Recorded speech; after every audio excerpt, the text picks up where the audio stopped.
Les démons peuvent tromper les nations. C'est un pouvoir que tout le monde ne connaît pas, mais qui est beaucoup plus courant que nous pouvons l'imaginer. C'est pourquoi dans l'Apocalypse chapitre 16, l'apôtre Jean rapporte ce qui suit. Et je vis sortir de la bouche du dragon et de la bouche de la bête et de la bouche du faux prophète 3 esprits impurs, semblables à des grenouilles. Car ce sont des esprits de démons qui font des prodiges et qui vont vers les rois de toute la terre afin de les rassembler pour le combat du grand jour du Dieu Tout-Puissant. Des nations entières peuvent être détruites par l'action des démons. Et comment cela se produit-il?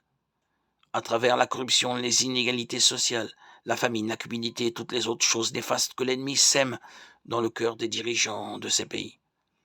Il est important de savoir que les démons travailleront toujours ensemble pour atteindre leurs objectifs les plus importants. C'est pourquoi il est si important que nous prions pour notre pays et le remettions entre les mains de Dieu. C'est pourquoi la parole nous dit: heureuse la nation dont l'Éternel est le Dieu, heureux le peuple qu'il choisit pour son héritage. L'Éternel regarde du haut des cieux, il voit tous les fils de l'homme du lieu de sa demeure. Il observe tous les habitants de la terre, lui qui forme leur cœur à tous, qui est attentif à toutes leurs actions. Ce n'est pas une grande armée qui sauve le roi, ce n'est pas une grande force qui délivre le héros,